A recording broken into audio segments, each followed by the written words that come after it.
I heard about Frontline by, I think year 2005. So, umattend ako once, pero walang dating talaga sa akin eh. Until the year 2007. So, doon talaga nagka-impact ang Frontline sa buhay ko.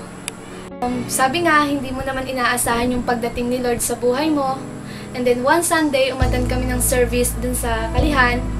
And then, during the praise and worship, hindi ko na mapigilan yung sarili ko. Kusa nang pumapatak yung luha ko. Parang yung bawat lyrics nung kanta, tumatanim sa akin. And I think, one pastor asked kung sino yung handa nang tumanggap sa Panginoon. I find myself raising my hand and hindi ko na mapigilan yung pag-iyak. And then, ayun na pala yun. December 26, 2010, I decided to follow God. So, nag-decide ako na magpa-water baptize. Akala ko noon, pagkasama mo na si God, everything's perfect. So, minsan nga, sinubok ako ng Panginoon na kailangan umalis ng mga magulang ko, kailangan namin maghiwa-hiwalay. And then, mahirap yun kasi beses na mangyari sa pamilya namin yung magkahiwa-hiwalay eh. Pero, dahil sa sobrang pagmamahal ng Panginoon, ayun nga, binigay niya sa akin ng Frontline. Meron akong bagong mga kapamilya, may nagsusuporta sa lahat ng mga pangangailangan na hindi mo talaga ine-expect na gagamitin sila ni Lord para sila yung magpuno sa mga bagay na nawala. Dumating yung time na nawala yung tatay ko, year 2011, namatay siya.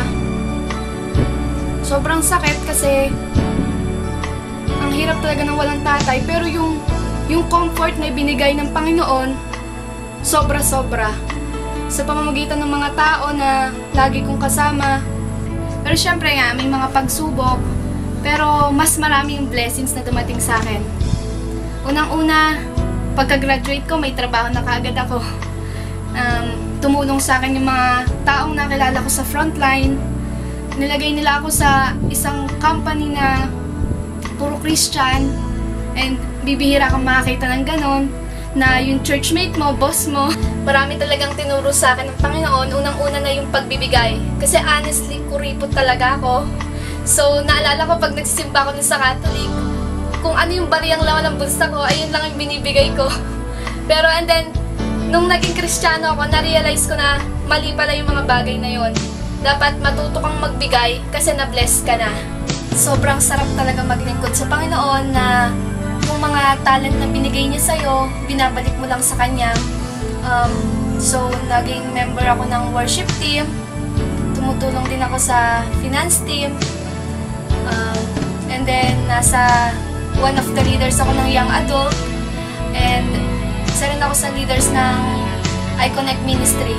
Sobrang sarap ng feeling na naglilingkod ka sa Panginoon and yung puso mo ay talaga yung gusto eh. Bali yung fulfillment pala sa buhay, hindi lang siya sa mga material na bagay, hindi sa financial na bagay, pero yung fulfillment ng puso mo, you're spiritual kasi nakakapaglingkod ka sa Panginoon.